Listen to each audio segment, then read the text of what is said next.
कुरान सबसे अच्छा, कुरान सबसे प्यारा.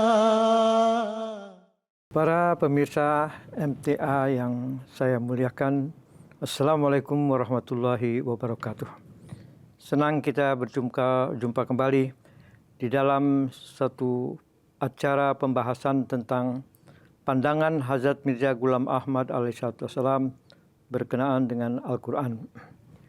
Beberapa episode sudah kita lalui dan kita akan membahas yaitu dengan subtopik diantaranya adalah perbaikan sifat, tabiat, dan kepribadian manusia melalui Al-Quran.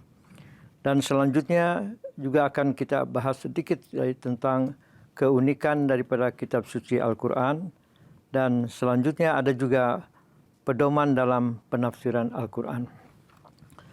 Hazrat Mirza Ghulam Ahmad alaihissalam adalah seorang arif billah yang mengenal tentang akan keagungan, kebesaran, kemuliaan, dan kehebatan daripada kitab suci Al-Quran. Dan beliau juga mendalami Al-Quran dengan bimbingan dari Allah Subhanahu wa Ta'ala.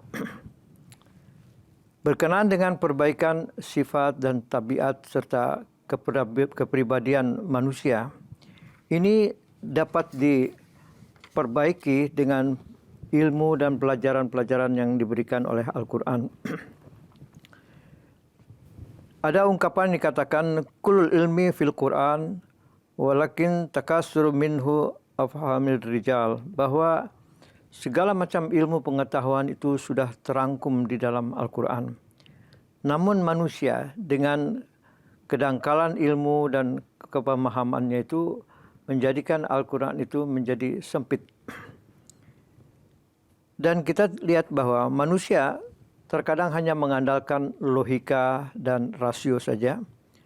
Dalam mereka itu adalah orang atau manusia yang sebenarnya sangat berkekurangan di dalam tindakan, keimanan, ketulusan, berperilaku. Mereka kekurangan dalam pengetahuan dan keyakinan.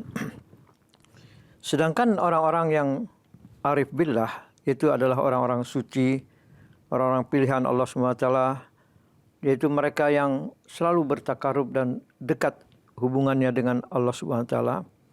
Dan itu ibarat suatu mercusuar ya, yang dapat menyelamatkan manusia dari gunung batu yang ada di dalam lintasan lautan. Nah, di sini dan selalu di malam hari memberikan satu cahaya agar supaya jangan manusia ini mendapatkan kecelakaan. Dan menyadarkan manusia akan pentingnya diselamatkan dari kesesatan, mara bahaya. Agar mereka tetap berjalan di atas jalan yang lurus, selamat, dan agar menjadi orang-orang yang dikatakan hamba Allah yang sejati. Adapun orang-orang pilihan Allah tidak mempedulikan dunia dengan segala isinya. Mereka mengasingkan diri dari kenyamanan, kesukacitaan, kegembiraan, ambisi akan martabat, harta, milik, dan kerajaan serta kekuasaan duniawi. Mereka itu sangat teguh dalam mengikuti jalan-jalan ketakwaan. Bahkan ribuan orang yang demikian itu mengorbankan diri dan kehidupannya demi agama. Jadi kalau lintas agama itu sudah ribuan nabi-nabi dan orang-orang pilihan Allah. Dan mereka itu adalah selalu rela dan siap untuk berkorban di jalan Allah SWT. Bala bencana, ujian, cobaan datang menimpa mereka silih berganti. Dan mereka itu tetap selalu berpegang pada kesetiaan, ketabahan, kesabaran, dan ketawakalan. Mereka tersenyum ketika dibelenggu, dan mereka tenang dan tabah ketika dihina dan dihujat dengan tuduhan. Mereka senantiasa bersyukur di tengah malapetaka yang menimpa. Demi tetap setia kepada Allah SWT, mereka itu rela berhijrah.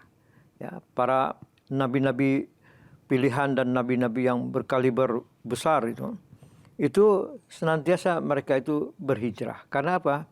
Bumi Allah itu sangat luas dan di sana mereka akan mendapatkan suatu janji kemuliaan. Dan mereka meninggalkan kampung halaman dan negeri yang sangat dicintai. Mereka lebih senang memilih kehinaan daripada kemasyhuran. Dan mereka lebih memilih penderitaan daripada memilih kemiskinan dan kesengsaraan. Daripada kenyamanan atau hidup yang menggiurkan. Dan mereka lebih memilih kepada kemiskinan dan kesederhanaan daripada kenyamanan, dan memilih kemiskinan namun penuh dengan kecintaan daripada kekayaan namun penuh dengan kebencian dan permusuhan. Jadi mereka menyerahkan nyawa, kehormatan, jiwa raga dan segalanya, dan telah menyegel dirinya dengan kebenaran dan keteguhan kepada kebenaran serta ridha Allah Subhanahu wa taala.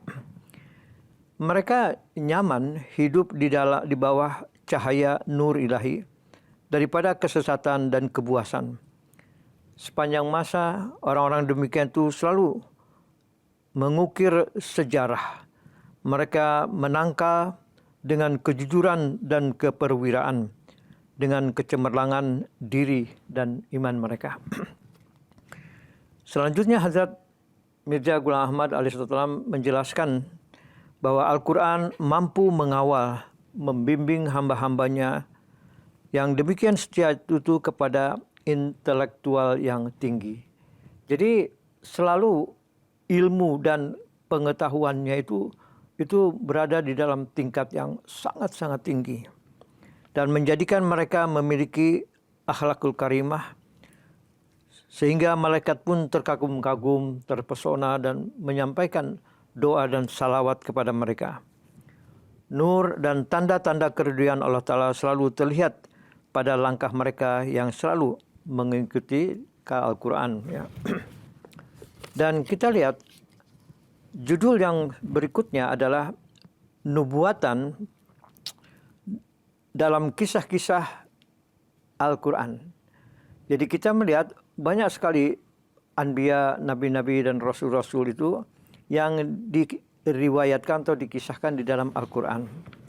Dan kisah yang dipaparkan di dalam Al-Quran merupakan nubuatan yang dipaparkan dalam bentuk cerita. Setiap kisah dalam kitab suci Taurat ataupun kitab yang lain adalah merupakan kisah yang ditulis oleh manusia. Ya. Namun Al-Quran adalah kisah yang dituliskan di sana merupakan nubuatan yang tergenapi secara indah dan sempurna. Ya, jadi semua dan riwayat ataupun jalan cerita yang dikarang oleh manusia ini terkadang itu ada satu keganjilan dan ketimpangan. Maka segala kebenaran itu ditegakkan kembali di dalam Al-Quran oleh Allah Subhanahu wa taala. Keimanan sempurna seseorang hamba Allah itu tidak dapat diraih hanyalah kecuali dengan keberkatan daripada Al-Quran. Dan Al-Quran memiliki mukjizat. Dan ini yang dapat menyingkirkan segala rintangan dari hamba-hambanya Allah Ta'ala itu untuk mencapai qurb, kedekatan dan keridhaan Allah Subhanahu wa taala. Maka di dalam Al-Quran itu banyak dikatakan innallaha ma'as-sabirin, innallaha yuhibbul dikatakan yuhibbul mutawakkilin, ya. Dan kasih sayang, kesetiaan, keagungan dan janji-janji mulia diperlihatkan oleh Al-Quran. Pertolongan, najat dan keselamatan yang tersembunyi melalui Al-Quran akan menjadi zahir dan nyata secara cemerlang. Jadi kita melihat di sini suatu yang riwayat ataupun kisah-kisah yang sangat indah, ya. Sehingga ibarat kalau kita melihat suatu tayangan itu dalam fokus dan fakta-fakta yang benar-benar nyata gitu. Selanjutnya pada subjudul yang selanjutnya adalah keunikan daripada Al-Quran. Ya. Nah ini juga di dalam Al-Quran itu sendiri, keunikan isi dan kandungan Al-Quran ini merupakan fakta yang nyata. Ya. Al-Quran keseluruhan penuh dengan keunikan yang tidak tertandingi. Ya, karena itulah sering menzahirkan kegaiban atau satu rahasia-rahasia atau marifat yang jauh daripada dapat dilihat dengan kehidupan mata yang zahir ini. Ya. Nah, ada yang dipertanyakan katanya, apakah kalian takjub atas Al-Quran yang diturunkan atas hambanya? Ya. Karena para nabi dan rasul itu dianggap secara pandangan manusia itu orang yang sangat sederhana, yang dia itu jauh daripada kemuliaan, keagungan, ya, dan itu dalam kesederhanaan itu. Yang mereka itu tidak paham akan segala hakikat yang ada di balik itu, berarti mereka tidak memahami sebagaimana kama hakkahu, sebagaimana seharusnya dipahami. Bukan hanya unik, tetapi juga adanya yang tanpa batas. Ya, jadi Al-Quran ini menjelaskan semua ini, peri kehidupan, akhlak dan kebaikan semua orang-orang yang pilihan Tuhan ini adalah suatu pelajaran yang tanpa batas. Jadi tidak dibatasi oleh waktu dan zaman. Kita terkadang terpesona akan sebuah bunga, ya. Tetapi sebetulnya bunga itu akan tumbuh dan keluar lagi pucuk-pucuk dan puting-puting yang barunya, yang jadi keindahan itu akan selalu ada. Jadi Al-Quran tidak hanya terbatas kepada masa Rasulullah SAW, masa hidupnya, tetapi sepanjang zaman ini, jadi keagungan, keunikan dan kehebatan Al-Quran ini dari masa ke masa akan terus zahir dia. Nah, maka dikatakan dalam Al-Quran, Qul law kanal bahru midadan li kalimati rabbi lanafidal bahru qabla an tanfada kalimatu rabbi walau ji'na bimisli madada. Jadi katakanlah bahwa andaikan, ya, lautan ini dijadikan sebagai tinta untuk dapat menjelaskan tentang kandungan daripada Al-Quran dan hikmah-hikmahnya. Jadi ini satu sifat yang nilainya abadi. Walaupun Rasulullah SAW sudah menafsirkan dan ribuan penafsir-penafsir yang memberikan juga tafsiran tentang Al-Quran, ini tidak akan dibatasi keagungan Al-Quran dengan itu. Namun, dan ini dari masa ke masa, itu akan terus akan melahirkan suatu keagungan-keagungan dan kebaikan-kebaikan yang lainnya. Adapun orang yang menganggap bahwa keunikan Al-Quran ini terbatas, maka pendapat yang demikian itu sebenarnya mendekati suatu kekafiran. Ya. Dan Rasulullah SAW adalah seorang nabi yang ummi. Ya. Dan bukan berarti bahwa syariat itu hanya bagi orang-orang yang ummi saja. Nah, di sinilah dikatakan bahwa untuk kita dapat memahami secara luas daripada Al-Quran. Jadi Al-Quran ini baik makna, hikmah dan keagungannya itu tidak ada batasnya.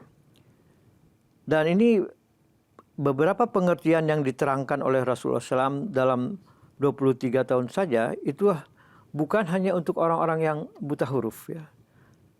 Dikatakan dalam Al-Quran, wahaqul ya ayuhan nas inni rasulullah ilaikum jami'ah. Ini surat Al-A'raf ayat 159. Jadi katakanlah kepada umat manusia, hai manusia, aku adalah Rasul Allah bagi kamu semuanya. Ya. Jadi di sini baik yang orang yang kaya raya, yang pandai, dia yang orang yang berpengaruh, ya, pemimpin-pemimpin, semua ini akan diajarkan ilmu kebaikan daripada Al-Quran. Bahkan lebih dijelaskan lagi bahwa kitab yang diwahyukan ini adalah bagi segala macam tingkatan kerohanian yang tinggi. Ya, dikatakan walakin Rasulullah wa khataman nabiyyin. Jadi suatu predikat dan maqam beliau itu adalah seorang rasul yang sangat agung dan melampaui daripada keagungan daripada nabi-nabi dan rasul-rasul yang sebelumnya. Jadi di sini ajaran yang dianugerahkan Allah kepada beliau itu pun akan berlaku. Ya, ini merupakan satu kekeliruan lah orang yang beranggapan bahwa tafsir Al-Quran tidak dapat melampaui batas apa yang telah ditafsirkan oleh Rasulullah SAW. Nah, jadi nanti di masa ke depan, ya, di masa yang akan datang juga akan keluar lagi satu penafsiran-penafsiran dan pemenuhan nubuatan-nubuatan yang disampaikan oleh Al-Quran dan oleh Rasulullah SAW. Lalu mengapa Allah Ta'ala tidak menurunkan, ya, dan mengajarkan katanya kitab suci seperti Al-Quran ini kepada kami umat-umat? Nah, jadi di sini jawabannya adalah bahwa mereka itu bukan tidak memperoleh manfaat, ya, daripada mujizat Al-Quran, namun mereka itu memperoleh atau diberikan ilmu dan pengetahuan sampai pada apa yang menurut Allah Subhanahu wa taala cukup sampai di situ.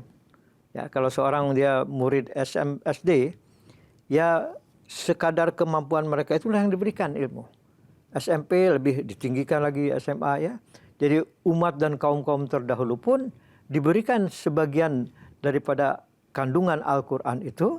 Nah, itu dianggap cukup bagi mereka. Nah, ketika manusia dalam perkembangan dari segala kemampuannya itu, diberikanlah ilmu yang sempurna, yaitu Al-Quranul Karim. Nah, di sinilah suatu gambaran bahwa mujizat, ya, yang dibukakan di dalam Al-Quran ini, hikmah marifat itu kini adalah untuk kemaslahatan manusia di zaman ini. Ya.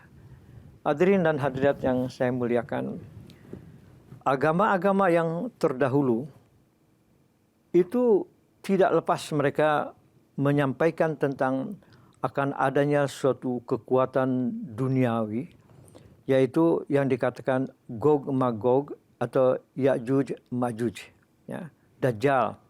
Nah, itu Rasulullah SAW secara metafora itu mengatakan bahwa makhluk yang seperti makhluk besar yang akan muncul, ya, satu kakinya di darat, satu di laut, dan itu kepalanya menjulang ke ruang angkasa, ya, matanya cuma satu, tapi dia dapat memandang tembus ke dasar bumi dan ketinggian langit dan juga kedalaman daripada bumi, ya.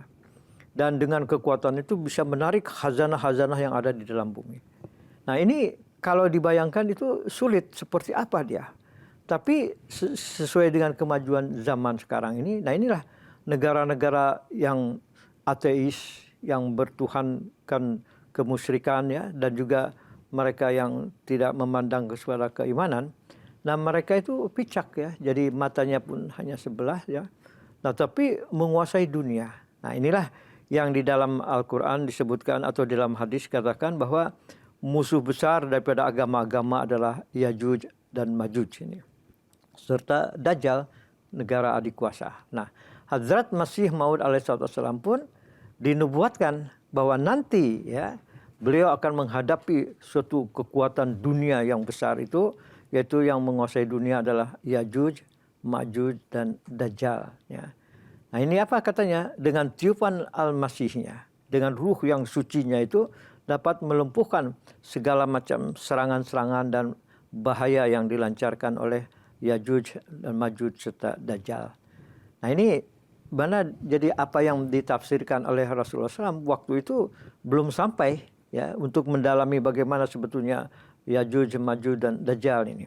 Tetapi sekarang kita hidup di akhir zaman ini, teknologi dan kemajuan segala macam temuan-temuan ini menampakkan mujizat dan keagungan Al-Quran, bahwa ini kekuatan dunia yang dapat mempengaruhi keselamatan dan keimanan umat manusia. Hadirin hadirat pemirsa yang saya muliakan, kita memasuki pada segmen hikayat. Kalau kita melihat bahwa Al-Quran ada kira-kira 23 ayat yang menyatakan arti dan makna daripada tawafa adalah mematikan atau menamatkan umur sesempurna-sempurnanya. Nah, jadi artinya umur manusia itu tidak sepotong dulu, separuh dulu dimatikan lalu hidup lagi. Nah, ini yang dikatakan oleh Ibnu Abbas radhiyallahu anhu bahwa mutawafika au mumituka. Nah, kewafatan Nabi Isa alaihissalam di zaman Rasulullah SAW itu tidak ada masalah, karena mereka mengenal Al-Quran juga. Tetapi kemudian, jauh daripada masa Rasulullah SAW, itu muncul suatu keyakinan yang baru bahwa Nabi Isa alaihissalam itu naik ke langit, diserupakan, atau dia nanti di akhir zaman akan turun dia. Jadi semasa itu tidak diketahui di mana atau bagaimana Nabi Isa alaihissalam sudah wafat, meninggal dunia. Nah, tadi disebutkan bahwa penafsiran dan mujizat yang di akhir zaman itu akan terbuka, ya, melampaui daripada mujizat yang ada di masa daripada yang lalu. Itu sekarang sudah diketemukan suatu kenyataan adanya ditemukannya kuburan Nabi Isa alaihissalam. Nah, ini pun jadi bukan hanya jutaan miliaran manusia, ya, tapi dari masa yang ribuan tahun itu keyakinan itu langsung dengan tugas Hadrat Masih Maud alaihissalam atau Imam Mahdi ini adalah yaksiros salib, akan mematahkan salib. Jadi Trinitas serta penebusan dosa dan juga sebagai sekutu dari Allah SWT itu dihapuskan dengan dibatalkannya, yaitu dengan adanya temuan kuburan Nabi Isa alaihissalam. Jadi walaupun di dalam surat Al-Mu'minun ayat 50 ada dikatakan auzubillahi minasyaitonirrajim, ya wa awainahuma ila rabwatin zati qararin wa ma'in, ya. Dan kami berikan perlindungan kepada keduanya, Nabi Isa dan ibunya, di tempat yang tinggi, subur dan bermata air.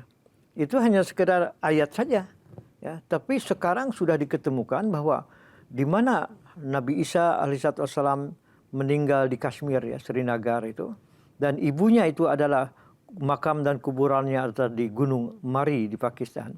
Ini setelah membuktikan kepada dunia akan nubuatan yang dijanjikan oleh Al-Quran tentang Nabi Isa yang sudah wafat. Nah, jadi ini saya katakan tadi bahwa mujizat ini bukan hanya terbatas sampai kepada Nabi Muhammad Rasulullah SAW, tapi dia akan nanti terbuka, ya, karena keyakinan yang salah, ya, yaitu yang Tuhan mempunyai anak, lalu seorang manusia yang hidup abadi, lalu akan turun di akhir zaman di kemudian hari ini. Semua itu bukan kata yang harfiah, ya, tetapi adalah merupakan suatu bahasa metafora. Nah, inilah yang diperlihatkan oleh Hadrat Masih Maud alaihissalam. Beliau akan menghidupkan agama dan memecahkan salib, membunuh babi ini. Tadi itu dalam bentuk realita yang dinyatakan dalam nubuatan Al-Quran. Jadi kita sangat berbahagia, ya, dengan membaca Al-Quran dengan ada temuan-temuan yang baru yang dibukakan oleh Allah SWT melalui Hadrat Masih Maud alaihissalam. Itu dengan diketemukannya makam Nabi Isa yang ada di Srinagar, Kanyar, Kashmir itu. Nah, ini sebetulnya membuka satu cakrawala baru, ya, bahwa Islam datang hadir di akhir zaman ini bukan hanya tinggal nama dan tinggal tulisan atau hanya tradisi baca membaca saja, tetapi dibuktikan keampuhan daripada kebenaran Al-Quran itu sendiri dengan menunjukkan bahwa Jibril mengatakan Inna Jibril akhbarani anna Isa ibn Maryam asya isina wa mi'ata sanah, bahwa Rasulullah SAW mengatakan Jibril mengkhabarkan kepadaku bahwa Isa ibn Maryam hidup sampai 120 tahun. Kullu nafsin dha'iqatul maut, semua makhluk yang bernyawa akan mati. Dan Hazrat Masih Maud alaihissalam juga di dalam surat Al-Luqman dikatakan la tudrikun nafsum bi ayyi ardin tamut. Tidak ada seorang yang tahu di mana dia mati. Tetapi tempat pekuburan Nabi Isa alaihissalam ditunjukkan oleh Allah SWT kepada Hadrat Mirza Ghulam Ahmad alaihissalam bahwa kuburan beliau adalah di Srinagar, Kanyar, Kashmir, India. Hadirin hadirat, demikianlah pembahasan kita yang kita sampaikan kali ini, yaitu berkenaan tadi dengan sub-sub topik yang sangat luar biasa indahnya. Billahi taufiq wal hidayah wa akhiru da'wana annil hamdulillahi rabbil alamin. Wassalamualaikum warahmatullahi wabarakatuh.